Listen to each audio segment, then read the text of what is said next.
I think Wrexham's 1-0 victory at Wycombe Wanderers last weekend was a really crucial moment in the automatic promotion race in League One. It's felt quite open, and maybe not for the reasons that you'd maybe hope for from a neutral point of view, the automatic promotion race, other than Birmingham City, of course, running away 12 points clear at the moment with the game in hand and looking very much on track to wrap things up in the next few weeks. But I think as far as Wycombe are concerned, a bit of uncertainty around how good is Mike Dodds still. I think some questions to be answered there. Wrexham, Phil Parkinson's the manager with the experience, if you like. He's won promotion from this level before with Bolton Wanderers in 16-17. And you could argue that experience and game nous showed in that 1-0 victory at Adams Park, which could decide two pretty evenly matched sides. But then you've got the outsiders who could put a run together. Stockport County, like Wrexham, they came up from League Two last season and could be on track under Dave Challoner for a strong promotion run. And then there's Charlton, who are much fancied by many to maybe take advantage if Wrexham and Wycombe are unable to seize their own advantage. Plenty to get stuck into, more questions than answers. So we're going to be doing our best to cover it as best we can on this League One podcast.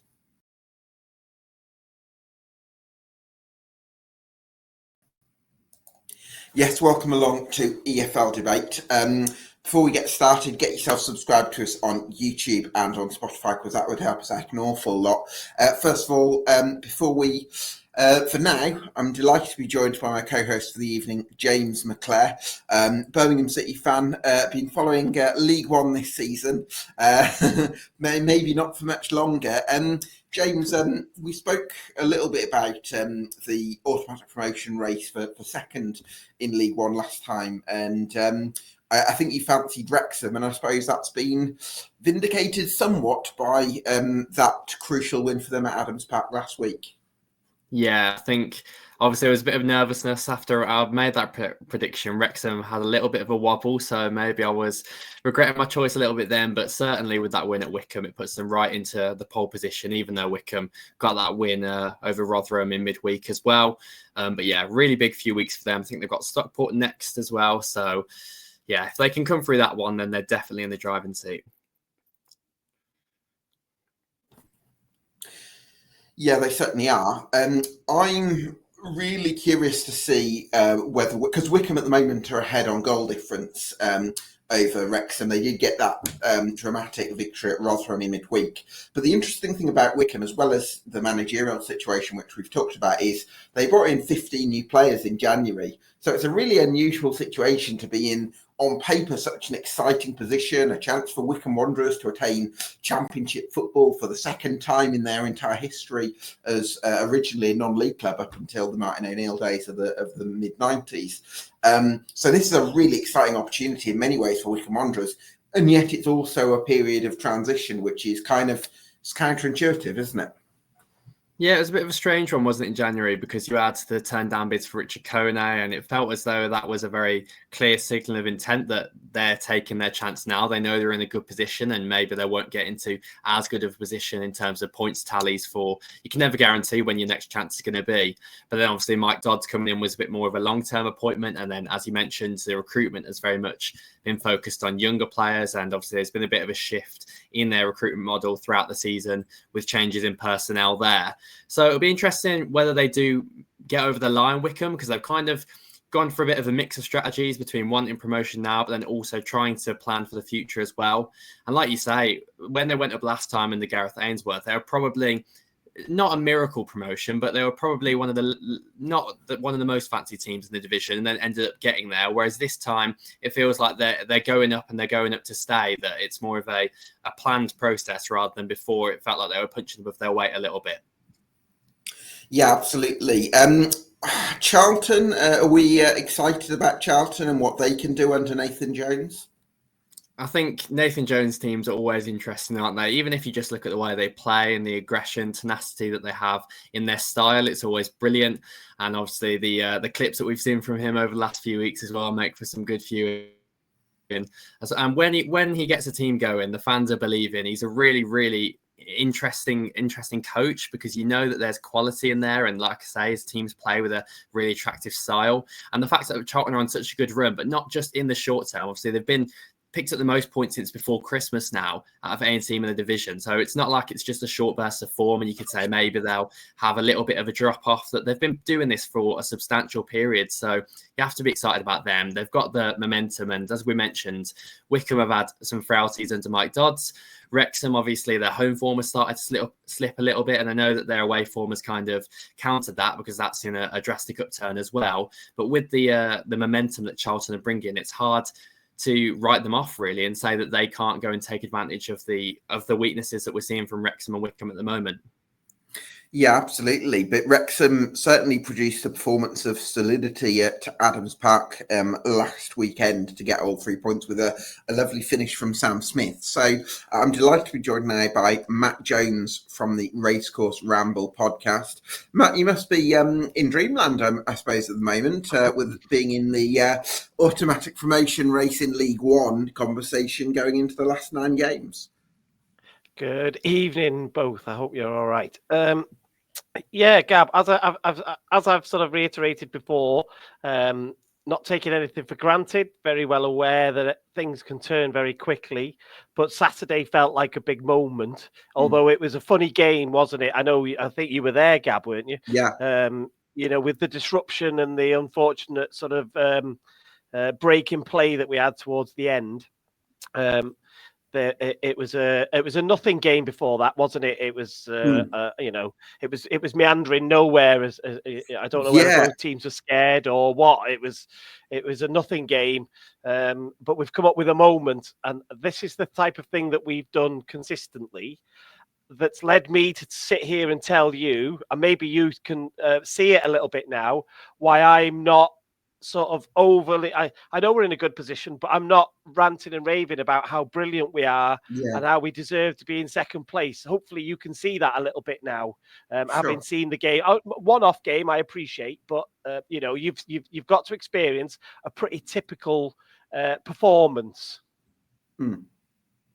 Yeah, I'm quite torn on it, Matt, because on the one hand, there's part of me leaning to it saying, if I don't trust anyone else to find consistency, you've got a manager in Phil Parkinson who knows how to consistently churn out results.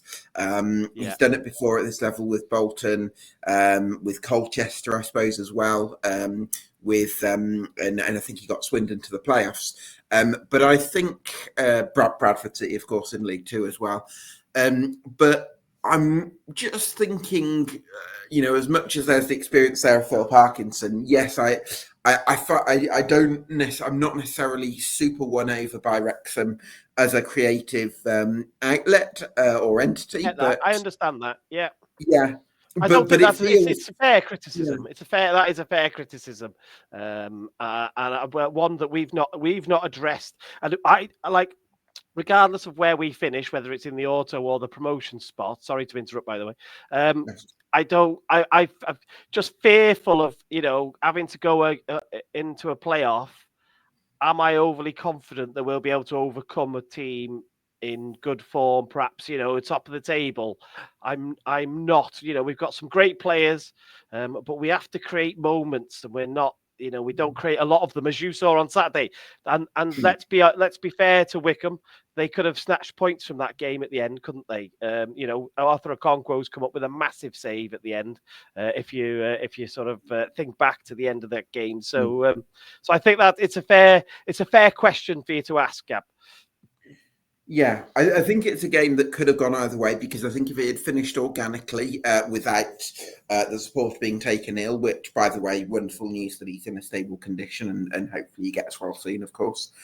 I think had the game finished organically, I think it might have, as you say, meandered out into a draw. And I also think, actually, immediately after the restart, Wrexham had a header that maybe a Okonkwo needed to save, or did it go just over the bar? That's straight from the corner, I think. Yeah. So I do feel like it's a game that could have gone another way. But great. Yeah, but then you're still up there, and it's not you're not up there by accident at this stage of the season, of course. I don't. Is it a skill being able to win games in the way that we are? Because that is pretty typical. That is a snapshot of the majority of our season, right? So, is that a skill that you can do that so often? I asked this question on our podcast last night. We had it as a talking point. Is it sustainable? But we've been doing it all season. So, as Stephen Fletcher came on and changed that game for us, really, he caused a bit of chaos in the box at the end. He's got 5 goals. He's got 5 match-winning goals as a substitute, which is it's unreal. I know I keep reading that stat out, but it doesn't feel like it's sustainable and that it's a good way to try and win games. But yet here we are. We have done it all season. So the question just is will our luck run out, or will somebody else just come with a style of play that we're not in that game? And there was a great piece by one of the local journalists. Wrexham have got the most wins this season in League One by just 1 goal difference. So it feels like, so you could start to understand why I'm on this. Sorry for waffling. I'm on this fence all the time, that I see us just edging games all the time and not really going and winning by 2 or 3 goals like a Birmingham does or some other teams do. So you always feel like you're in a game and you could always draw it or lose it. So this is why, hopefully this is painting a picture to you as to why I'm quite reserved with my end of season expectations, Gab. And James, sorry. It's all right, mate. James, we've obviously played Wrexham twice. From a Birmingham City perspective, I think we beat them 3-1 in September, maybe, and drew 1-1, a solid away point in January, I think it was. I'm quite glad to have 4 points off Wrexham because they've been a very tough side this season under Phil Parkinson, as you'd expect. James, what did you make of Wrexham in those games? I think they struggled in the first game. Obviously, come out the blocks flying, got that goal. And then after that, Blues settled into it. And we were terrible for the first 10 minutes. But after that, I think it was just a game where Blues took the initiative. And it wasn't really much to do with Wrexham. It was more just that Blues were fantastic on that night. And then in the second game, it was almost the absolute opposite of that, where, Wrexham did come out quickly again and got the goal, but then Blues kind of settled in for the first half. And we thought, okay, it might be a similar story where we're going to get a foothold in the game. But the second half, we were absolutely hanging on. Very lucky, I'd say, to come away with a point in the end. But I don't think that's especially a fair reflection in those 2 games of Wrexham across the season. Like Matt's mentioned, obviously it's been very tight in a lot of the games, but I do think there is a skill to that. Like you say, in a short burst of form and you say you're edging games, you probably think it's not sustainable and it will come to an end, but you're doing it over such a long period that there must be a skill to it somehow to keep doing it. And what's been an issue, obviously, we've talked about the creativity before with Wrexham. And I think that's been shown in terms of, I know not everyone's a fan of XG, but the forwards, Stephen Fletcher and Paul Mullin have got the most XG per 90 of any of Wrexham's forwards. And neither of those 2 combined have only got 11 starts. So the forwards that are getting the best chances are not often on the pitch enough, whether that's a creativity issue or personnel with the forwards. But then you've got Sam Smith now who's coming into a bit of form, and when Arthur Okonkwo is in such good form at the other end, like you mentioned that save, Matt, from the James Berry shot, could literally be the difference between promotion and not promotion. When you've got 2 players at either end of the pitch that are in great form and you're a kind of team where the margins really do matter, then maybe that will just give them the edge and push them over the line. Yeah, I'm still so torn by whether it's a skill or not. I just can't get my head around it. But you mentioned Mullin, and we've got a debate going on. What's going on with Mullin? He's like 6th choice now, we think. He's dropped down the pecking order. He barely gets a kick. Just seems to have fallen out of favour a little bit. Fans are crying for him to come back because Jay Rodriguez hasn't set the world alight yet. I'd be interested in your thoughts on him, Gab, on Saturday, whether you'd just give us a quick few words on him. But there's a debate at the moment because Smith is scoring and looks lively, and Rodriguez looks a little bit lost in the system, and whether we're not quite using him right. Do you think he's dropping too deep, Matt? Yeah. I saw him at right back at one point, and I was like, I don't understand why you're there. It's great that you want to work and you want to help, but I don't need you there. We need you up front because otherwise the ball just comes straight back at you, doesn't it? Yeah, that's what I would say. I'm not sure I see him as as the one off the main striker. I would rather have him backing into centre halves, especially if you're going to play. Because that's the thing, you're playing this direct style. You want to have a crossing heavy style. You want to have two people slap bang front and centre. So that would be my thinking on it. Yeah, it's been straight. I bear in mind I hadn't seen him for years, so I didn't know exactly what he'd become at the latter part of his career. I didn't see him as that out and out number 10 behind a striker. I saw him, up with Smith leading the line. Is how I saw him, but I could be totally wrong because as I said, I haven't followed his career probably as good as you might have. And I think he does get isolated then, Smith, and then it's tough for us to keep the ball and build from wherever that play from that point. What I would say though, Matt, was it was a wonderful finish, wasn't it, from Sam Smith? And I'm just wondering, it's 3 goals in 9 for him now. Do you see him as somebody who could finish the season in really hot goal scoring form? It was a great volley because obviously it kind of comes over his shoulder in the air for people who haven't seen it. It's one of those that you can quite easily squiff at the corner flag, can't you, if you're on another day? And it does get a little deflection, I believe. So don't want to take that away. But still, as long as we can create for him, this is my concern, he will score goals. He's got the record to show that, hasn't he? So he'll work hard. He's a pest. He's a menace. If you think back to that game at Wycombe, he made another chance for himself that he hit the post from chasing down a back pass. So as long as we create for him, my only concern is because of obviously we've lost Andy Cannon to injury. Elliot Lee's just coming back. Is can we just make enough chances for him? And that is the challenge that Wrexham are going to have for the next 9 games. Can we do that? And obviously, I really hope we can. But obviously, other teams will be trying to stop that, of course, as well, won't they? I do wonder. Sorry to cut you off there, Gav. That maybe. Obviously, you talked about Rodriguez and the struggles that he's had, and obviously, him coming into the team has coincided with McClair and Barnett perhaps dropping out on occasion as well, and maybe him going looking for it a bit more is probably a symptom of that in terms of you're losing a little bit of the formula that's made you so successful, and that's where I think Smith could come in really useful. For me, I felt it was a bit of an evolutionary signing for Wrexham that he has that physicality to his game, but can do a bit more and create something out of nothing a little bit more, which is probably where Smith will give you the edge over the options you might have had in the first part of the season. Yeah, Longman's done really well, to be fair. Him and Barnett, that's a proper battle that is on the right side for who starts. If anybody drops form or drops levels in training or whatever Phil Parkinson's barometer is, then the other one can play quite comfortably. The left side is interesting because we'd actually looked a lot more dynamic when Seb Revan come into the side, a bit of youth, a bit of legs. But then he just had, I can't remember, it was Reading, I think. He had a real off game at Reading, and Parky then pulled him immediately.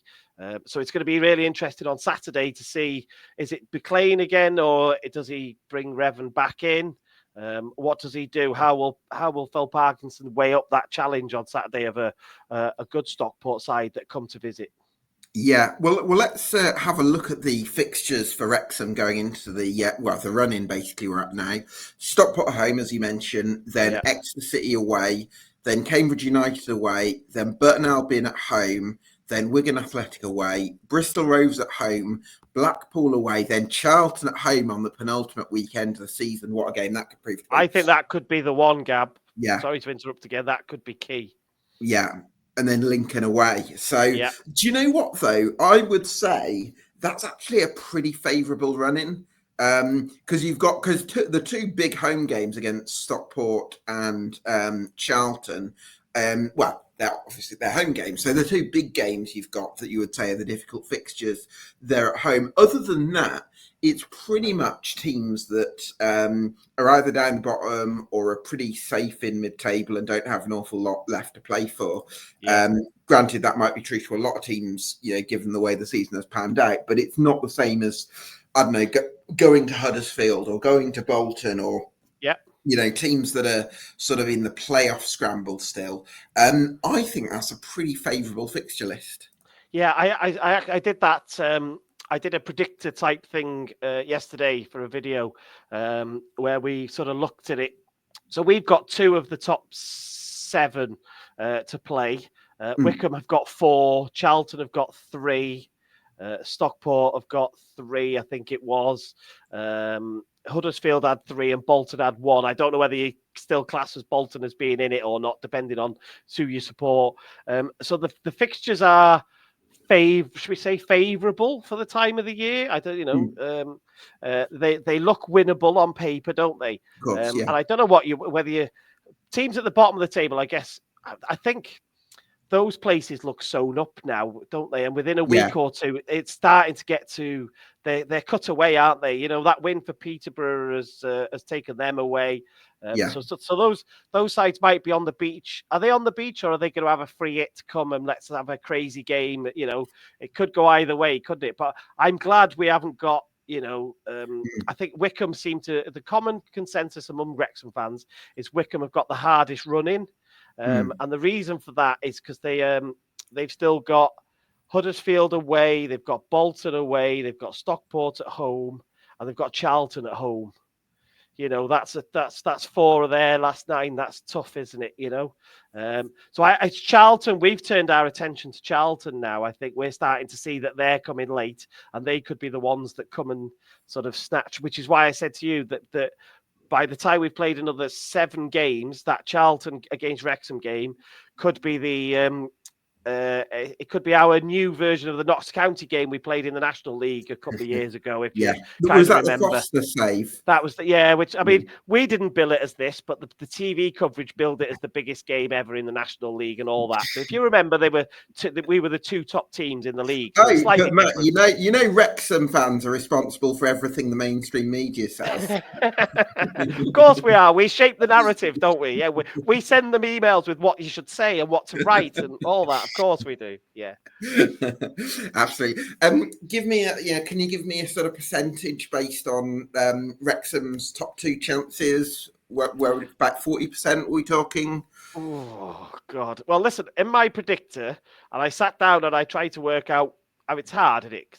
I try to work out exactly how many points everybody would finish with, and I had us finishing 2 points ahead of Charlton. To make that second place. But obviously there's a little bit of, it's hard to do because there's a little bit of natural bias there, isn't there? And invariably along the way, there'll be everyone will have a shock, won't they? There'll be another twist and a turn from everybody. But, these games are disappearing, Gab. And every time we sit here, we go, well, yeah, but we might fall out yet. We might, here we still are, aren't we? We've said it all season. Correct. Yeah. But then there's we were well beaten at Reading, and that was what I was concerned with. And I know you can drop points, but Reading beat us comprehensively, really. Not that they're a bad side or anything, but they are a sort of, they're a top 3rd side rather than a promotion chasing side, aren't they? Sure. So I think because there's so little of the season left, I think we're just gonna pick Charlton, I hope. But I've got it down to that game. Basically, we're going to have to not lose to Charlton in order to go up. So I don't know what percentage you'd put on that, but I think it's starting to look like we're going to have a very good chance. That's the best I can do. Well, just before I let you go, Matt, I'm going to bring in Chris, our Charlton fan. Thanks so much for stepping in, Chris, at late notice. Really appreciate it. How do you see Wrexham as a promotion rival? Oh, God. Where do I start with this? I mean, the fact we're even in this conversation in the first place is incredible, given where we were in December. But I personally think it is us or Wrexham at the end of the day.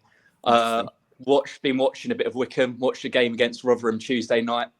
wasn't entirely impressed with them, to be completely honest. And I think with the change in management, losing Bloomfield, I think they will start to fall off end of the season. I do believe it's going to go down right to the wire. I believe the Wrexham Charlton game, I think the outcome of that game will determine who goes up in second. Oh my God, I'm getting nervous already. And You're not even, but you're a neutral. What are you nervous for? Just turn the telly on and enjoy the fireworks. Get the popcorn. I know. Matt, thanks so much for joining us, and keep up the great work on the Racecourse Ramble. Thank you. Thanks both. Have a good evening, everybody. Cheers, Andrew. So just to kind of go into a bit more detail on Charlton, Chris. I think I'm right in saying since mid-December you've accumulated as many points as our team, Birmingham City. So that's very impressive. Do you think that gets maybe overlooked a little bit in the conversation around automatic promotion, that people can maybe look so much at the league table right now and maybe disregard the form a little bit? Yes, I think considering the fact it's practically been Wrexham, Wycombe all season, and the amount of points it is. So 5-point gap, I'd say, is still pretty decent to try and catch at this stage of the season. But I think if you actually look at the form and taking that into consideration, we're arguably behind Birmingham, the best team in the league at the moment. So I think we are getting underlooked at the moment. I think Stockport have been heavily underlooked as well, really. I think the whole Wycombe Wrexham thing's been going on for so many weeks now that we're sort of going under the radar, and I think that's helping both our chances, to be honest, us and Stockport. Interesting. I mean, James, Charlton are the one of three teams to beat us this season, and I think this was back in sometime in autumn, and they devised a really strong, aggressive out of possession game plan that managed to target us and do what very few teams have done. So from a Birmingham City perspective, you've got to give them some kudos for that. 100%. I think they are. Oh, sorry, Chris. Sorry, no, go on, please. I think they are. It's probably the best performance we've seen against Blues this season. That was absolutely fantastic on the game where they beat us. And even when they come to St Andrews, I don't think that it was a million miles in the game. Like Miles Leaburn had a chance, a header, I think, and there's a few moments where Charlton, came forward and looked as though they could have caused us issues. Second half, it wasn't like we were dominating the ball totally. I feel like Charlton was definitely in the game, and it probably the timing of those two results probably goes to what Chris was saying, that they're not being considered as much as they should be. That it's had they beaten Blues in the second game and that had been included in the run, then maybe people would be taking that a bit more seriously. But because Blues kind of halted all of that form with that win, it probably goes against them a little bit. But Charlton, I've talked about Nathan Jones in the intro and how much I rate his teams. And I feel like there's such variety in Charlton's attack. They've got pace, experience. They've got goals for midfield. The centre-backs from set pieces are always a danger. There's loads and loads of variety. And when you look at the options they've got in off the bench as well, you looked Daniel Kone, I saw you mention him the other day, Gab, as a sensible transfer to someone else. And you've even got like Ghassan Ahadme has hardly been involved. Chuksaniki is always a chaotic player. We saw him at Blues before, obviously. There's definitely a lot of elements in that Charlton squad that can cause issues for teams. And maybe it'll be an unsung hero that steps forward in the last few weeks. Yeah. Go for it, Chris. So, yeah, absolutely. I think with the variety, with what we've really built on since January is having a key core group of players that offer us something completely different. And I think we've always been good out of possession team this season. Just in possession, we've always had work to do, and I think that's finally clicked into place. And I think we look like a really good team. What tweaks do you think Nathan Jones made around sort of mid-December time that has taken you up, given you different avenues, I suppose, to threaten the opposition on top of that solid defensive base that you've had all season? So I think personally change back into formation. So we started the season playing a 3-5-2, and we were sort of getting over the line. And then I think we played Bristol Rovers away just before Birmingham, and it was probably one of the worst performances I've ever seen from a Charlton side, to be honest. Oh wow! So we knew coming into against Birmingham, we needed to do something. We changed formation completely, and as James was saying, we played absolutely brilliantly, and we thought that was the way forward. Unfortunately, it wasn't. And then a few weeks later, we were dropping further down. And then we switched back to a 3-5-2 and started to play more between the thirds. We were very heavily long ball dominant start of the year. Now we're starting to see a bit more playing through the thirds, using the technical quality we've actually got in that midfield, which was very underutilised by Nathan Jones at the start of the season. And I think that's just been the reason we've managed to progress as a club so far. You've got a plethora of strikers as well, Chris, because I really liked what I saw of Daniel Kane last season. I also really like the Saturday Night, and I like the way you move chant for him. And I think he's a really exciting talent. But I think it's only 5 starts he's had in the league this season, which surprised me a little bit because I do think a lot of him. But I guess that shows the quality of your other options. Yeah, I mean, I'm one of the Charlton fans who absolutely loves him. I think he offers so much. I think he's probably one of the most all-round strikers we've got. But I mean, with the form Matty Godden's in, he's been absolutely incredible last few weeks. You know, Tyrese Campbell's been absolutely brilliant. His goal and assists he's a perfect demonstration. You watch football on grass rather than paper. He's been absolutely incredible. And then you've got other options like Lee Byrne, who's obviously 6'7" target man. He adds another dynamic to the game. And Nike's always been a super sub off the bench. We've got so many good, different quality options. I think Kane's really unlucky because I think he can do a solid job at this level. It's just a shame he's started to have that come into his own when we've got so many other good strikers at the club at the moment. Yeah, absolutely. What about Kane Ramsey, Chris? You're in the conversation for Player of the Year for you? You know, if he was fit the whole season, he definitely would have won it. But I think Lloyd Jones has been the best centre back in League One this season, easily by miles, along with Clara. But Kane Ramsey, just remember, yeah, Kane Ramsey's absolutely incredible. I mean, after every game, he can put a 3-minute highlight compilation of just his moments throughout the game because he's so involved. He's got absolutely everything. He can play on a wing back, full back, centre half. He's strong, physical, so good on the ball. I think he's absolutely brilliant. There's no way he'll be, whether we get promoted or what, there's no way he'll be a Charlton player next year. Wow. Yeah, very exciting player. James, I mean, I'm kind of getting taken as Chris is talking. I'm sort of being won over by Charlton even more. I mean, they've got players like Thierry Small, who I think is a really exciting talent, and Connor Coventry reminds me a bit of a young Michael Carrick in midfield as well. So they've got some really good players. I'm starting to think actually they could be the one that sort of really motors in at the business end. Yeah, I think Chris talked about Kane Ramsey there, and he was absolutely fantastic in that first game at the Valley where they beat Blues. He was man of the match that day. Really good in the reverse fixture as well. I think he's been really crucial because, again, Chris talked about the difference in shape between the 4-2-3-1 and the 3-5-2, and the flexibility they've got with the fullbacks and Edwards and Ramsey really allows for that. And Thierry Small as well, because he can kind of do a bit of everything, Thierry Small, with the power that he's got, and can kind of be that engine up and down. So Ramsey can almost tuck into a back three when he wants, and Small can be the wing back. And then when they want to move to a 4, then Ramsey can push a bit wider and Small a bit further on. And yeah, the variety, as I talked about, is fantastic. I still feel as though there could be more goals from midfield. You've got Greg Doherty and Luke Berry and kind of Coventry, those kind of players that I really like. But yeah, the fact that we're talking about there could be more to get from this Charlton team just shows how good they are as a squad. I think they're the most balanced out of the teams, I would say, in the debate at the moment. They've definitely got like the most amount of options. Yeah, I mean, do you want to talk a bit about that midfield then, Chris? Because you got some interesting options in there, as well as Karoy Anderson, by the way, who's another really exciting prospect. Yeah, brilliant. With Connor Coventry, I think he's definitely gone under the radar this season because he's one of those players you don't really notice, but he understands the game so well. Last season we had George Dobson, who is more of a fly into tackles, excites the crowd kind of thing.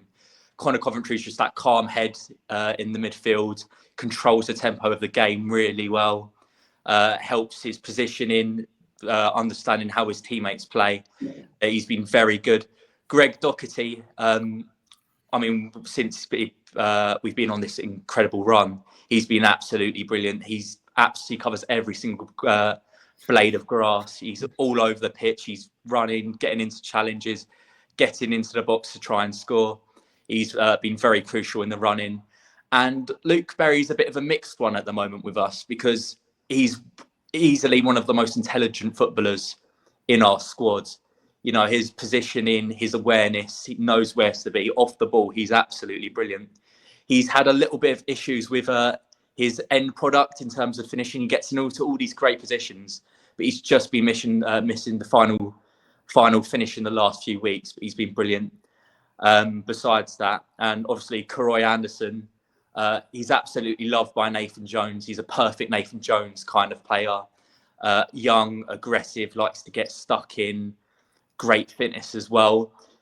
Questions around his technical ability, but he's got so much time to develop and sort of getting to learn that side of the game, which I think he will do under Nathan Jones, who really rates him. Well, Chris, you've made a wonderful case to sort of believe in Charlton. Is there anything that you're going into the run and you're feeling a little bit apprehensive about with regards to Charlton, or are you just kind of... Sorry, you cut out there, Gav. Sorry, I don't know if you heard that last. Sorry, Yeah, did you hear much of that? Yeah, sorry, you cut out. Sure. Sorry about that. Might be a bit of a delay. Not sure, but do you? Is there you've made a great case to believe in Charlton. Do you have a reason to? Is there an area or an aspect of Charlton's team at the moment that you're feeling a little bit apprehensive about going into the run-in, or have you got full belief in everyone?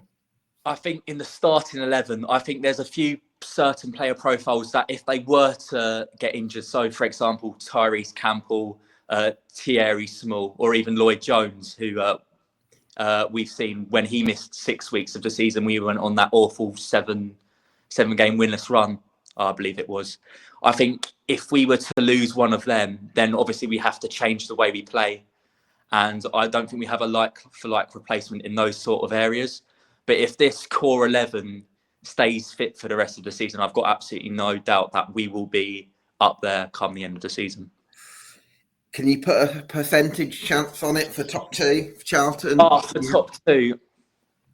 Oh, God. If I had to say, I'd say probably 25%.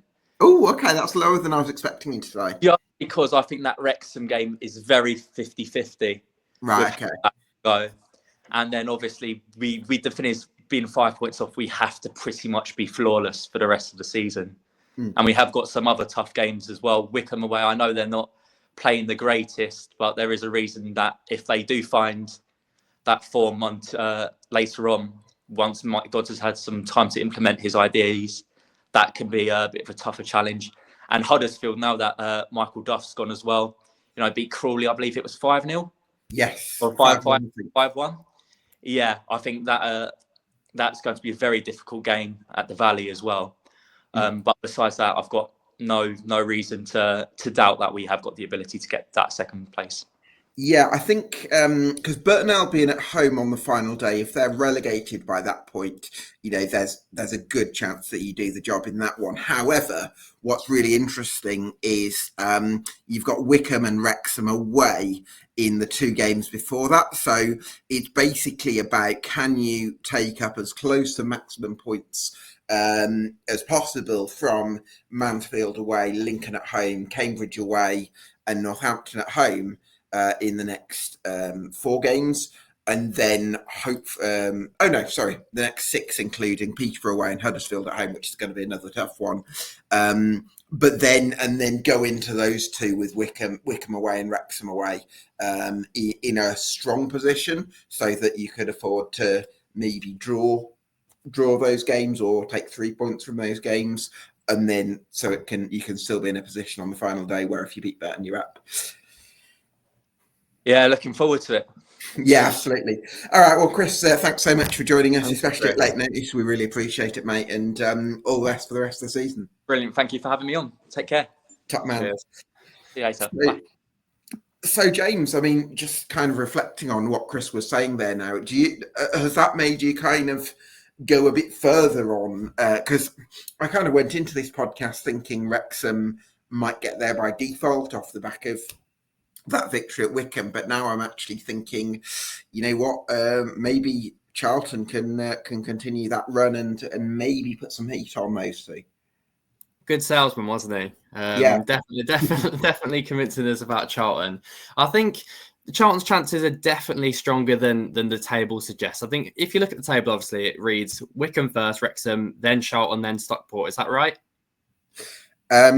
Yeah. So it's Wycombe on goal difference over Wrexham, and then Charlton and Stockport. Yeah. Whereas I think I'd have it Wrexham first, just because they've got the points on the board over Charlton and Stockport, and big win at Wycombe. Then I think I'd have Charlton for me second favourites, just because of Wycombe have been a bit, hit and miss under Mike Dodd so far. Then it's between the other two, Stockport and Wycombe, depending on your preferences, who you fancy more as a team. Probably you edge Wycombe because they've got the points on the board again. But yeah, Charlton, the only slight drawbacks I have is that they've got more games away than they do at home. And obviously, as you mentioned, they've got trips to Wrexham and to Wycombe. But then again, Wycombe, like we say, are a bit hit and miss at the moment. And Wrexham's home form has absolutely fallen off a cliff lately. Their away form has obviously improved drastically. They've picked up more away points than anybody else over the last 6 away games, which if you'd said that to me in January, you would have said, no, there's no chance that Wrexham would be a better away team than they are a home team, because they couldn't find any form really on the road consistently, whereas at home they were absolutely unbeatable, basically. But yes, Charlton, that's the only slight issues that I have with their chances, that they've still got 5 points to make up. They've got trips away to Wrexham and to Wycombe, which you think if they had points on the board, potentially a point would do at either of those. But now they've probably got to go there and beat those teams because of the points gap. But it's Nathan Jones at the end of the day. You have to believe, even if he doesn't want his players going to blue water, he's still got them believing. I'm sure they'll be happy getting rid of whatever sacrifice he wants them to make. Absolutely. Our next guest is Wycombe Wanderers journalist James Richings from Bucks Free Press. Excellent coverage of the Wanderers, and you can go and subscribe there for regular content on Wycombe Wanderers. James, great to have your insights as always. Thanks so much for your time. We've had a really good sale there from our Charlton fan, and I'm just wondering, are you feeling bullish enough to make a strong case for Wycombe Wanderers, given that you are in pole position as things stand?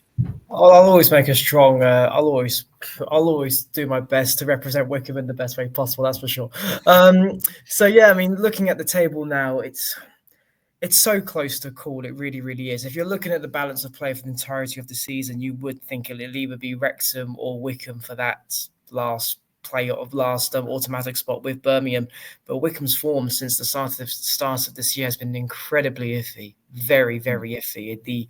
The Rotherham game on Tuesday night is a huge, huge boost. The first half was absolutely dreadful. I'm not exaggerating when I say that's probably one of the worst half of football I've ever seen in my entire life.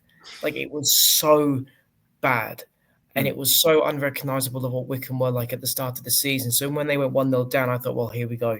And I'm very optimistic. So for me, that's like, oh no, this isn't great. But then Wycombe showed that fighting spirit that they've had under Gareth Ainsworth, under Matt Bloomfield, and now hopefully under Mike Dodds, that they are very much in this automatic promotion hunt, and it could still be theirs. The defeats to Wrexham on Saturday really did take the wind out of their sails. It really, really did. Largest crowd of the season to fall at the wayside was a huge disappointment. But now, a few days later, they go into the international break, in the automatic promotion places. It's a great place to be. But you look at the games that Wycombe have got coming up; they're not easy. They're not. They've got Charlton. And Charlton are absolutely flying at the moment. They've got Stockport last day of the season. They've got a midweek trip to Huddersfield coming up. They've got Bolton coming up. They've got Reading coming up. They've got Leyton Orient coming up. I kid you not. Wycombe's next few games are teams against 4th, 5th, 6th, 7th, 8th, and 9th. Right? And you need to put it into context to think Wycombe aren't a side that they were like at the start of the season when they were bashing teams for fun. They've got a new manager, new systems in place, a lot more defensive. So it's going to be a very, very interesting end of the season. But I can only hope we can get into that final two, because I don't want any more playoff drama. I mean, there has been a lot of draws for Wycombe Wanderers as well. I mean, it's not like you've had too many defeats, because there was the defeat to Wrexham, there was the defeat at Birmingham. Other than that, there haven't been any defeats under Mike Dodds' reign, going back to the end of Matt Bloomfield's era. Obviously, the 2-1 loss at Charlton in the last game of 2024. So that would be the argument that I think Mike Dodds would make, that Wycombe have been in games. It's and only losing to the other two in the top three. And I think that's a valid point. I guess the feeling would be that the size of the squad can be a strength in terms of having options to pick from, but it can also be it brings its own challenges, I think it's fair to say. Oh, very much so. Mike Dodds has said that that's been the biggest challenge he's faced so far, is letting players down who aren't injured, telling them you're not going to be in this squad. And I think with Wycombe now having a billionaire owner and there's money to spend, you're not going to please everyone in the squad. So, for example, you look at the team against Wrexham on Saturday. Everyone was expecting Alex Lowry to be in the start in the 18, because he's such a dynamic player. He's the sort of piece of player that gets you off the edge of your seat. He wasn't even in the squad, and you're thinking, well, that game in front of a huge crowd, he could have played into that, and that could have made the difference. Wycombe obviously signed these two chaps from Denmark, broke their transfer record fee twice in a space of within like 10 days. They've hardly played because they're still getting up to speed, because in Denmark it was their pre-season when we could sign them. James Berry, who did incredibly well at Chesterfield, he's only played twice since coming in January, and so there's so much for Mike Dodds to do, and he knows he's come into a very unique position, that a team second in League One have got a new manager, and he doesn't really want to rock the boat. He wants to keep things steady, because he knows how good Wycombe have been this season. So obviously, as you said, Gab, you've got a load of pros with having a big squad, but then you do have a lot of negatives, because if a player isn't injured and they feel that they're doing everything they can for the manager and they're not getting picked, then what does that say? So Wycombe have got 9 cup finals now, 27 points to play for. They know they need at least 4 or 5 wins to guarantee that second automatic spot, because the fans, and I can see this from the forums and speaking to them, they really don't want the playoffs. You've been in the top 2 for virtually the whole season. The last thing you want to do is play 2 more games in a lottery, miss out on that, then you have to start from scratch again in August. So for Wycombe, it's very much top 2. That's the aim, and then the lottery of the playoffs will just play by itself. But at this moment, they're second, 7, with a better goal difference than Wrexham. Those thrashings at the start of the season really did help. So we just got to wait and see what happens. Yeah, I mean, James, the analogy that I'd make would be having a really nice, long, fancy lunch at 3:00 in the afternoon, and then going for dinner at 7:00 as well, where it's like it's exciting and it's fun, but it also feels like a kind of the timing feels a little bit off, where it's like you're in this in one sense you're in this really exciting position, as I mentioned in the intro, where Wycombe Wanderers are fighting to get into the Championship, which is an incredible height for Wycombe Wanderers and their history, and also they're investing in players that are technically, in terms of potential, far above a lot that they've had in much of their history as well. And they've also got an extremely exciting coach who's very well regarded. So in terms of, if you look at all those things in isolation, it's actually a really exciting picture. But the amalgamation of them, the idea that you're bringing in a coach that is competing with the likes of Nathan Jones, Phil Parkinson and Dave Challoner, who are very long in the tooth, and somebody who doesn't know yet how to get results in this kind of environment, I'm not quite sure how it all comes together. You got 15 new players coming in January. You've got a massive squad. It feels a little bit sort of exciting but odd. There's a massive contradiction there. Yeah, I think I felt that with the, like I mentioned, the turn down bids for Kone and then the appointment of Dodds kind of gave contradicting messages. But in terms of the general picture for Wicker fans, I do think there is still a lot of optimism, and perhaps even though the wind has been taken out of our sails a little bit, it shouldn't be overblown. They're still in a really strong position.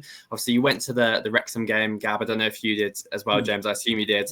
That as we mentioned, that game could have gone either way. There were chances there for Wycombe. They nearly came away with a draw at the end. James Berry, a great save for McConkwo, which you can't really account for that. He did everything right, basically, Berry. It's just, one of those moments where McConkwo comes up with the goods. And I still think that they're creating a decent amount, whether that reliance has shifted a little more towards set plays than perhaps it did before in terms of creation. But at this stage of the season, you would say, perhaps early on in the season, that set piece creation being a large part of your chance creation is not extremely positive, or late goals being a big part is not extremely positive because they're perhaps seen as a little bit less sustainable. But at this stage of the season, with so few games to go, it's kind of, you'll take what you can get. Any creation is good creation at this stage of the season.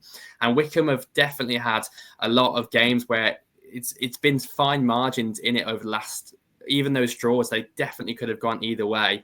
Richard Kone back now. I still think Javier Simons, I'm still a big fan of him. He's been out of the team. He's coming back in now.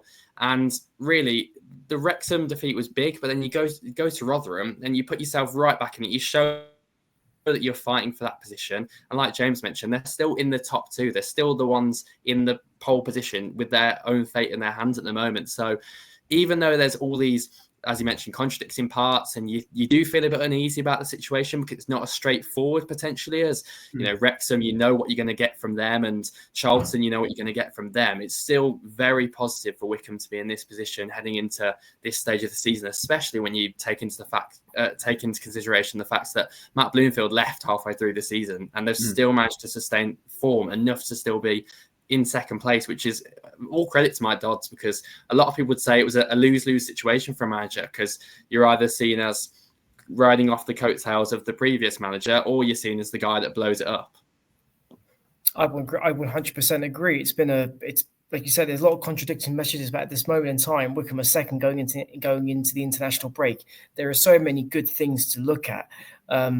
In terms of the bigger picture, it's just been a bit wobbly since, I would say, January time. But every single team that goes for promotion is going to have a little bit of a wobble, whether it be at the start of the season, the end of the season, or in the middle. For Wycombe, you'd like to think the Rotherham game would start some momentum.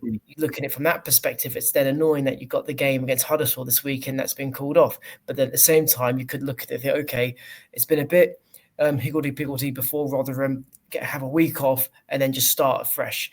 And like I said, that win in midweek was so important. It really, really was. And as soon as they went 1-0 down, they didn't sit back. And I think that's what Mike Dodds is learning, just watching it, because since he's taken over, he's been very, very cautious of the defence. That's what he wants. That's what he's been working on. And we've seen that Wycombe have hardly prior to Rotherham, I think Wycombe had only conceded one goal every time they had played. If they had conceded under Dodds, they've kept a handful of clean sheets. So Wycombe, you could argue, have been a bit too defensive minded. But on Tuesday, they threw that into the wind and were like, no, we need to get this win. And to get it the way they did was brilliant. You could argue Rotherham mid-table, nothing to play for. It doesn't really matter, but they're still a good side, Rotherham. As any team managed by Steve Evans, it's not going to be easy. And we can manage to get the win. And you like to think that will now kickstart in what is now the crucial part of the season. As we said earlier, Wycombe's next 9 games, I think most of the teams are in the top half. Some of them are in the playoffs, which is incredible to think. So there'll be a lot of twists and turns yet. Just to jump in there, sorry, before you do, Gab. I think as well, you mentioned like you said about momentum, and this could be a great start for momentum. But also, since he's come in, has Mike Dodds had that much time on the training field? The schedule is so relentless between the games at this kind of stage of the season, where you've got cups that you're playing, and I know that Wycombe had an FA Cup tie against Preston as well. And there's probably not been a massive gap for him to be able to get his ideas across in terms of a lot of training. So maybe these 2 weeks or week and a half, in between the Rotherham game and the next game will just give him a bit more time to get his ideas across to the squad in the training field without having to think about an immediate upcoming game. And you also, we talked about how maybe the other managers have probably got a bit more promotion experience in their CV and maybe that kind of level-headedness at this kind of stage of the season. But then you look at the January recruits and you've got Will Norris, who's won promotion. You've got Sonny Bradley and Adam Reach, who have all come in. All have got, experience at a higher level. A few of them have got promotions on their CV as well. So maybe that will help Dodds' case that potentially they've brought in a bit more experience within the squad, even if it's not coming from the manager down. Oh, very much so. And I like the point where you say they could, having all this time off could really, really restart them going into Lincoln, because you're right that the schedule has been pretty relentless. It's been pretty rare that Wycombe have had a Tuesday off, to be honest with you. Yet you look at the ironic thing, and this does make me laugh. Mike Dodds has won 3 games for Wycombe so far, and they've all come on a Tuesday night. They've all come in midweek. So if anything, cancel Saturdays, James. Exactly. He probably wants midweek games between now and May. That's for sure. But Wycombe now, they've got a good 10 days ahead of Lincoln at home at the end of March. So you don't want to be too critical because he's still very new to the role, but there can't be really many excuses to think about preparation because they've got 3 weekends. They then got a whole week ahead of what is a huge game. So the schedule is relentless, but then you look at the start of the season, Wycombe were playing Saturday, Tuesday, but they had that momentum and they were top of the league for a large part. So I think Dodds is just still finding his feet. And you say about the personnel, Will Norris was in the team of the year last year. He knows how to get out of this league. Sonny Bradley is such a professional. His goal was well taken on Tuesday night. And Xavier Simons, my word, I don't know how he's managed. I don't know how he's in League One. There must have been a championship club out there who missed out on him because he's too good for League One. That's for sure. I don't know if you've seen this. Well, sorry, Gav. I don't mean to cut you off again. I don't know if you've seen this with Blues much, Gav, but I think people sometimes overlook the fact that players are human and they do get tired, especially this kind of stage of the season.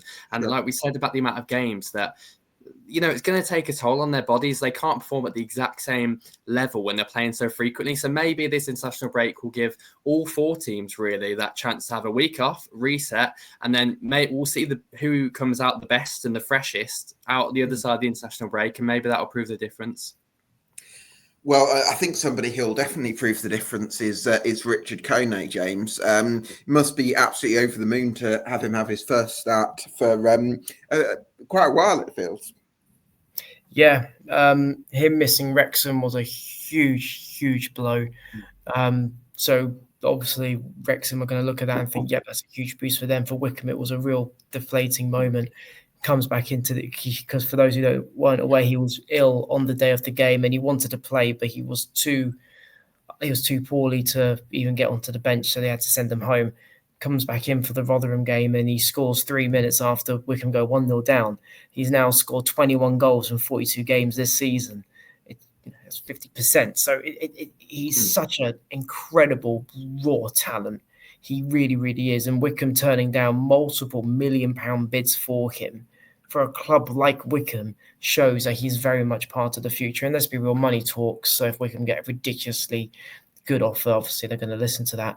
But Wycombe need to keep him fit between now and the end of the season. He's been well. You don't want to single out Wycombe's success on one player, but he has very much been one of the key men for Wycombe this season. Without his goals, Wycombe would not be where they are. That goes for show. Yeah, and I think it's great that you can lean on his individual quality at the high stakes point of the season. James, this is what I would do. I think if I was in Mike Dodds' situation, I would think, okay, I'm still learning as a coach how to apply some of my ideas to senior football. So while I do that, I'm going to go right back to the template that Matt Bloomfield laid out, a template that the players are familiar with and that we know they can deliver with. So I'm not sure would be looking to change formation from that for the business end of the season. I think I would go to a back four.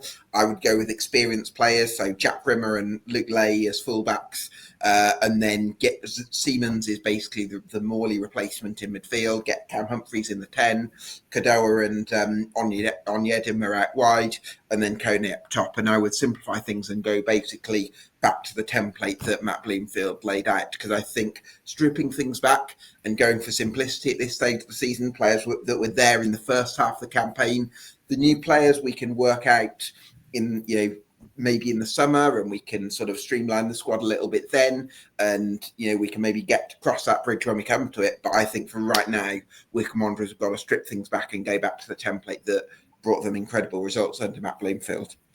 I mean, that's what Mike Dodd said. Mike Dodd said that when he first took the role, he didn't want to change anything. He said it would be, I can't remember the exact word he used, but it was along the lines of it would be very unprofessional of him just to come into a new side, completely rip it up and then do what he wants to do because he's the head coach. He knows how close Wycombe are to playing championship football this season. He doesn't really want to rock the boat. But at the same time, he knows that he's got to have his own, he needs to tweak it in what he sees as right. So you'd like to think that Wycombe going forward after the internationals will revert to what Matt Bloomfield did, but then Mike Dodd is his own man and he doesn't want, I wouldn't say be associated, but he wants to have his own spin on things. And you're sort of, and you can look at it from the fact that he could be in a bit of a rock and a hard place because he doesn't want to be the guy that implements his own ideas and he completely derails. It's not the right time, James. It's the high pressure point of the season. I don't think it's the right time to be implementing new ideas. I think you've got to play the situation that you're in and be very realistic about the time frame in which you can implement new ideas, especially in a high pressure environment. That's just how I feel about it.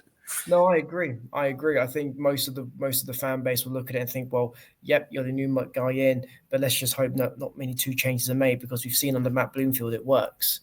We've seen it, and don't get me wrong, it took a long time for Bloomfield to really get things going. I mean, I think it's important to put things into perspective that in December 2023, Bloomfield was very close to getting sacked. That's how close he was. I mean, Wycombe went 12 games without a win. In the league, they went from 8th, it was, down to 19th. It was an awful run of form. And then fast forward to New Year's Day 2024, Wycombe's form was just incredible. And they saw them go from 19th to 9th. And you're thinking if they didn't have that dip, where could they have finished last season? Yeah, because they actually started last season. I remember the 4-1, I think you won at Fleetwood in October, and you're right up there. So both sides of that season were really good. And then you had a few unlucky games. Like, I'm sure there were games you had at home where you absolutely peppered the opposition and couldn't. So where was I? James, just before we wrap up, could you put a percent? I know this is a tough question, but a bit of a Paxman question from me, so forgive me. Can you put a percentage on for me as to Wycombe's chances of a top two finish? What do you think? It's a very Paxman-like question, isn't it? I'll be careful what I say. I can either be very honest, speak with a heart, or give you a politician's answer. No, honestly, it's 50% because you're in there or you're not. It's as simple as that. Wycombe have been in the top two for the vast majority of the season, and they've shown why. I mean, smashing Stockport 5-0 away from home when they were on an absolutely incredible run at the time. It's no mean feat. Just even in some of the defeats, Wycombe have been very close. But then the teams around Wycombe have really, really improved, and Wycombe need to be just keeping one eye on them, but at the same time, they need to be looking forward. So I'm going to go for 50% because that's all it is. You're in it or you're not. There you go. James, brilliant stuff. I'd implore everyone watching this to go and get subscribed to Bucks Free Press if you're interested in the best Wycombe Wanderers content. James, thanks so much for joining us. No worries. I really appreciate it. And thank you as well, James. Have a great evening. See you soon. See you later. Top man. Cheers. So our final guest of the evening is Russ Johnson from the excellent Scarf Bagara War podcast on Stockport County.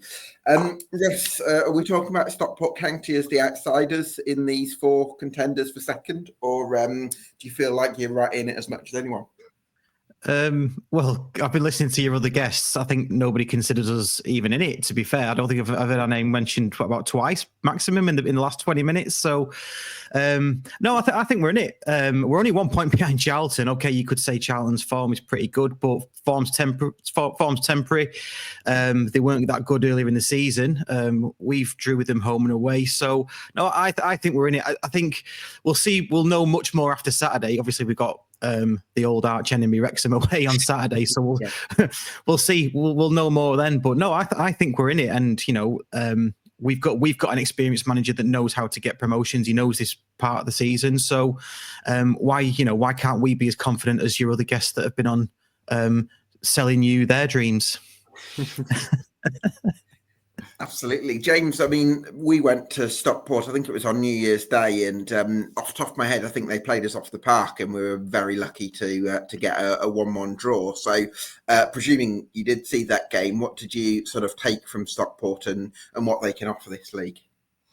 I liked them in the first game as well, to be honest, Cab. I thought the second half they made changes and definitely caused issues in the first game. But the second game, they were relentless. And like I said, when I talked about Wrexham, we were lucky to get a point in the end.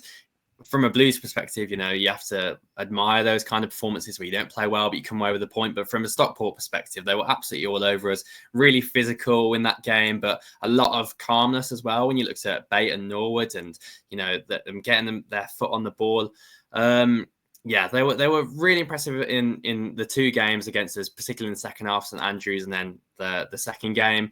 And like Russ said, they're definitely not out of it. The points again point to Wrexham and Wycombe, but Stockport's form again lately is very strong. It's potentially not as good as Charlton's over that long period, but again, really strong lately, and there's quality there. And that win over Bolton was a really good showing of that last time out. Absolutely. Russ, are you surprised by the immediacy of the impact from Benoni Bleki Anderson from... Easy for you to say. Just call him Benno. That's what he says. He just says call him Benno. I'm not surprised. I mean, we've got to remember he's on international duty now, so he'll be missing for Saturday, so he won't be there Saturday. No, not been surprised. He came with some sort of reputation, if you like. So he's been drip fed into the team, and Challoner says, he's not ready to start yet, although he started him against Bolton and he had a really decent sort of solid first half. We were able to bring Wootton on at half time, which kind of changed the game with the other 2 substitutions at the tough sheet. So not been surprised. To be honest, he's an incubation. Let's just say that, because he will get better and better as time goes on. He's not for now. He's part of our emerging talent program, so there's no pressure on him. But he does excite the fan base. He's kind of like a striker that can do many roles, where he's got Wootton, who's clearly the target man. Tanto Alafi likes to get in behind. He's strong, a good dribbler. Whereas Benno, he can do different things. He scored 2 really good goals against Blackpool. The second one was brilliant. It was a header where he was moving backwards. He was off balance, moving backwards, and he managed to steer it into the bottom corner. So from a Benno perspective, really, really excited about him, but probably not for this season. He could probably come on and make an impact, cause some problems, but he's one for next season and the season after, definitely. Yeah, big step up from the Nordic leagues to League One football, but certainly a great start for him and a little bit ahead of schedule, you might say. But on the other end of the age spectrum, you've got Ollie Norwood and the class that he brings in midfield, alongside, by the way, Lewis Bate, who's also been one of the best midfielders in League One this season. So those 2 are really pulling the strings at the moment. Yeah, they are. And that's why I think we're not out of it. If those 2 are staying fit, they've been out themselves on occasion, but they're both back in now.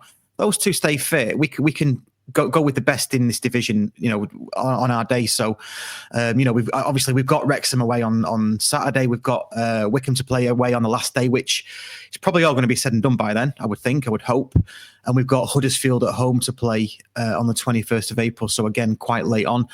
So if we can keep those two fit, they would, like you say, Gav, you put the nail on the head there. They will pull the strings, and the players around them are doing what they need to do as well. And I think what we're probably missing is just that bit of quality in the final third, just to see teams off. We went toe to toe with Bolton on Saturday. Would have won it if it was a boxing match on points, and it was because of Tanto Alafi, that little bit of magic. I don't know if you've seen the goal. Sort of gets it on the halfway line, beats Towell. I think it is Ian Towell. Yeah. Runs into the box, gets in the box, and finishes really, really nicely. That's what we missed about against Charlton. The other guest was waxing lyrical about Charlton before, which is, I expect that from a Charlton fan. Don't get me wrong, but when they came to Edgeley Park a couple of weeks ago, they weren't that great, and it was only because there was no quality in either final third, and I count ourselves in that. That somebody didn't pick up the points. And we had them at generally arm's length. So that's why I'm kind of confident that we're still in it. I'm not saying we're going to finish second. With the 6 points difference, isn't there? I think we're 65, they're 71. Still a lot to play for, 27 points. So if we can start, it starts on Saturday for me. If we lose on Saturday, I would probably say that's us done. But if we can go and get a result against Wrexham on Saturday, who are not great at home, let's have it right. Cannon's out. Elliot Lee's just coming back, I think. So yeah, it's really exciting. It's lovely to be part of it. Certainly is. You've got a really exciting centre-back pairing in Brad Hills, who did superbly on loan at Accrington Stanley last season, and another really emerging talent in Ethan Pye, who's a homegrown prospect and could be claiming a high value come the summer for whichever league Stockport County find themselves in. But are you surprised at how well those two have coped with the pressure of League One football and at the upper end? Yeah, I think so. I think we're all surprised, really. I mean, we were surprised that Brad Hill's coming in and getting straight in the team. And me personally, I was thinking, okay, we've got a player on loan from Norwich who's going to add to our depth, because we had Horsfall at the time, I think, or maybe he was injured, but it was brought in around that time. So I was thinking, he's going to come in, do a job. And honestly, Brad Hills has come in and he just looks like a championship player, if not higher to me. He's so strong. He's only 20, it's just beyond belief. He's only 20. He looks so strong. He can carry the ball out from the back. He's great in the air. He's just got all the qualities you want from a centre half that plays in a back three. And then Ethan Pye, they just gelled so well together. And there is a school of thought among county fans that when Fraser Horsfall does come back, he's expected back in the next 2 or 3 weeks, he's going to struggle to get in. Because Pye, we've said it on this show before, Pye's a left-sided centre half, left-footed centre half. They're like the proverbial rocking horse you doodah, aren't they? So Connolly couldn't even get in the team. He was brought on Saturday at half time. So yeah, it's looking good at the back. So and this is where our sort of confidence comes from. You've hit a few nails on the head here already, Gab. You've obviously done your research. Pye and Hills are absolutely, like, they're really, really strong together. We look really, really good defensively. Bolton couldn't really get through. Even towards the end of the game, when it was wave after wave of pressure, there was no real emergency defending from us. It all seemed a bit calculated and considered. There was the odd block, and Corey and I had to make a save, but apart from that, it didn't feel like it was all hands on deck and everyone was panicking. It was all nicely sort of looked after. Then you've got Baton Norwood in midfield, and if you add to that Wootton and a sprinkling of Tanto Alafi, who's really, really hit form, by the way. He is on fire. He sort of came into the team. He's been in and out of the team, really. He's had this sort of recurring shin injury that he doesn't wear shin pads big enough for him. So Challen has said, well, that's a risk. Wear bigger shin pads. And he's probably going, well, I don't want to wear bigger shin pads. And he always gets a shin injury. So he's been in and out. But since he's been back in and not picked up an injury, he just looks so strong and so clinical as well. So, like I say, those 6 players in a 2-2-2, add the players around it, and I think this is why I'm fairly confident we'll stick with it hopefully after Saturday, and be in the mix and cause some upsets.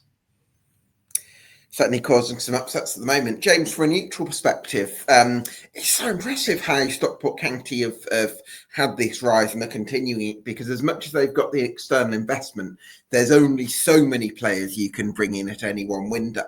And so naturally, when you have this incredible rate of progression, you're going to end up with a few players that are performing at a higher level than they might naturally be at. And so from a neutral perspective, it speaks what wonders, doesn't it, to the work Dave Charlton has to, in a way, maximise his squad, even though this is a club with money and ambition. Definitely, I think a lot of people would have wrote Stockport off when Louis Barry went and would have said, that's probably the end of their chances, but they've coped brilliantly without him. And I think we saw, especially in that game against Bolton, just how impressive Dave Chandler is. He makes 3 substitutions at half-time, all 5 substitutions. He's made more subs than any of the other teams in this conversation, more minutes per sub than any of the other teams in this conversation. His adaptability within games is really impressive and can make the difference in a game where Stockport might not be, in their best form, and then they make a few changes, adjust things, come out a little bit of the best team. So that's definitely going to be impressive. I wanted to ask you, Russ, as well about Corey Adar. You mentioned him there. I'm a big fan of him personally. I think he's got a lot of raw attributes for a keeper, and you don't have put up the numbers of goals prevented he did last season without having something about you in a team that faced a lot of shots for Crawley. Obviously, had a difficult start to life for Stockport. Could this be a make or break few weeks for him in goal? Could we really see him come to the fore in the absence of Hinchliffe? Yeah, absolutely, and I really, really hope he does. He's coming for some stick at the Cheadle end, definitely. As there's that air of nervousness, which is the polar opposite to when Ben Hinchliffe goes. He's named on the team sheet and runs towards the Cheadle end. It's almost like he's more comfortable away from home at the moment because of that. And he was really, really good against Bolton, and he built on a good display from the week before as well. So the signs are there and they're starting to creep in now. So everyone bemoaned his aerial ability, coming for crosses, commanding his 6, maybe 18-yard box, but he started to do that now. he is, what is he, 6'8" or something? I don't even know what he is. So you're right. I think it is make or break for him, and this could be. I hope it is make for him, because he's a keeper of that size. If they've got the talent, they tend to go far in the game, don't they?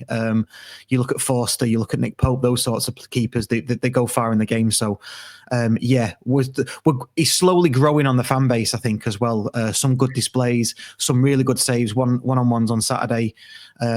So I'm personally really positive about him. I'm in the keepers union as well. I used to be a goalkeeping coach, so I'm a backer. I'm backing him definitely. So I hope he does really, really well and kicks on from here. At least you're honest. Sorry, Gav. Again, I keep cutting you off. I think it is difficult for a keeper, isn't it? Once there's that loss of confidence, particularly from the fan base, as you mentioned, to kind of restore that reputation. But yeah, strong performances here from him in the last part of this season could kind of leave that lasting impression that he is a good enough goalkeeper to cut it at this level. I agree with what you said. Really hope he kicks on, and maybe he'll make the difference in a game or two. And I think it's really interesting as well how we've mentioned obviously about that game, Stockport versus Wycombe on the last game of the season. Now it could all be done and dusted by then. And in the chances that, Stockport and Wycombe, potentially, if they both aren't in it, we could see one of those situations like we did last season with Leeds and Southampton in the Championship, where you've got two teams that are potentially facing each other in the playoffs, playing each other on the last day. And then if they're fourth and fifth, then maybe there's elements of that. Are they hiding the game plan, etc.? So there's a lot of exciting stuff for Stockport, even if it ends up not just making the automatic top two. And I'm sure you'd agree, Russ, to even be this high at this stage of the season is a tremendous achievement. And yeah, all the best to Stockport, because they've been tremendous this season. Cheers. Yeah. No, we are. We're delighted to be in it. I mean, I think I said it last time on your show. I was thinking 12th or above. The club said just enjoy the ride. Challoner always keeps his cards close to his chest. Whatever we can do, we'll do. We'll go as far as we can. speaking to Mark Stott, he says, why can't we go up? It's this kind of thing. So you've got the whole spectrum there, and fans will say, well, I've said 12 or above. You reset your expectations when you're in the playoffs for as long as we are. So I think the very minimum we're expecting now is the playoffs. If we dropped out of the playoffs by some disaster, then that would be a real disappointment, to be fair. But I think everyone's nailed on. I think we're nailed on for the playoffs. I'd like to think that. What I'm thinking is, I'm totally really excited to be here, by the way. We're not just making up the numbers, but it's such good, so good for us to be top of League One after all the years. I just hope that we upset a few apple carts and make it exciting, and maybe cause the other podcast hosts and the other press, the other people in the press to go, actually, let's start talking about Stockport, because they are in this, and it's not just Wrexham, Wycombe and Charlton. Well, Stockport used to be talked about for the wrong reasons, like an example of how not to run a football club, whereas now it's for the opposite. They're being talked about for all the right reasons. So it's wonderful to see. Russ, just before we let you go, can you put a percentage on it for us, the top two possibilities? Would you say about 10%, 15? Like Oh, I'd say a bit higher than that, Gabs. Okay. I would say I'm going to go as high as maybe 30 or 40%, because we're only a point behind Charlton. Obviously, in my calculation, I'm thinking if we lose against Wrexham on Saturday, which is probable because we never get a win at the racecourse. I hate going there, by the way. I say it on every podcast. I hate going because we always lose. I've been there 5 times and never seen us win. But yeah, if we lose on Saturday, then that goes down dramatically. Of course it does. If we win, then it starts to creep up, that's what maths does, doesn't it? So I'm going to go, let me say 35%, I think is what I'm going to go for. Over a third. Wow. Okay. Interesting. So very confident from Russ. Listen, thanks so much for your time. Always appreciate contributions from the Scarf Bagara War podcast. And look forward to catching up again soon, mate. Thank you, mate. Enjoy. Cheers, James. Cheers. James, it's really interesting, isn't it, hearing from 4 different sets of fans, and each of them, like if we say 25% is a quarter, I don't think any of them had less than 25%. I think they all might have gone higher than 25%. So work that one out. I think you gave me your rankings earlier that you would put Wrexham as favourites, then Charlton, then Wycombe, then Stockport. I think I would possibly, I'm not far off you. I would probably go with Charlton over Wrexham at this stage, just because I think the form and the feeling like they've got a real template. Like I think when you speak to a Wrexham and a Wycombe fan, you feel like they're in a great position that's wonderful for, in contrast with, certain parts of the history of their clubs. And there's loads to be excited about in both cases. But there's still this sort of nagging feeling of, are we quite, there's different questions for each of those teams. Whereas I think speaking to the Charlton fan we had on, forgive me, I've forgotten his name because we literally arranged this very late on, but yeah, really appreciated having him on. That it was actually very difficult to find flaws in Charlton. So yes, Wycombe and Wrexham have got the points on the board, but they've got a few nagging question marks over them, whereas Charlton, I think, have got what it takes to find real consistency between now and the end. Yeah, Chris was the name for Chris. Thank you. I'm glad you bailed me out there, James. Thanks so much, Chris. I think definitely there's a sense always with Wrexham and Wycombe that as well as they've played, it's almost like there's a little bit of they still can't quite believe that they're in this race at this stage for different reasons. Obviously, they've both been exceptional teams, but Charlton kind of feel like, as Chris was very confident in the fact that we're playing well enough to warrant our position at the moment. They're on such a good run of form that they're confident in their ability to beat anyone in this division at the moment. Whereas Wycombe and Wrexham still, like you said, some nagging doubts about them. And in terms of the points gap, that obviously. You'd say Wrexham and Wycombe, obviously 5 and 6 points over Charlton and Stockport is a healthy gap with just 27 points left to play for. But when you take into account the fact that Charlton and Stockport have both got to play Wrexham and Wycombe each, that probably is a big positive for both those sides at this stage of the season, where you're not relying on other teams, to take points off the top 2 to make up that points gap, that you can do it yourself if you go and beat either of those teams or both of those teams even. So those games really are going to be important. I think as well. We've talked about, the fixtures they've got, and the ideal fixtures for me at this kind of stage of the season are those teams that have little to play for. I know sometimes they can play better without freedom, but you want those teams that are in the middle pack, and then potentially even like Shrewsbury and Cambridge and even Burston in a couple of weeks, or Leyton Orient in a couple of weeks, could end up being further away from their goals than they are currently. And then your Peterboroughs, your Northamptons, your Bristol Rovers, those kind of teams become, again, in the final few games of the season, teams with nothing to play for, essentially, rather than just pride. So you're probably looking at the teams that have got the most of those games in the ideal times have probably got the most favourable running. But Charlton and Stockport both know they've got to go to Wrexham and Wycombe and get results, which will make it exciting, because the away team is going there to win, rather than if it was the other way around, then maybe Wrexham and Wycombe, if they were going away to Charlton and Stockport, would probably be going there thinking, as long as we don't lose, then we're okay. Yeah, absolutely. Well, there you have it.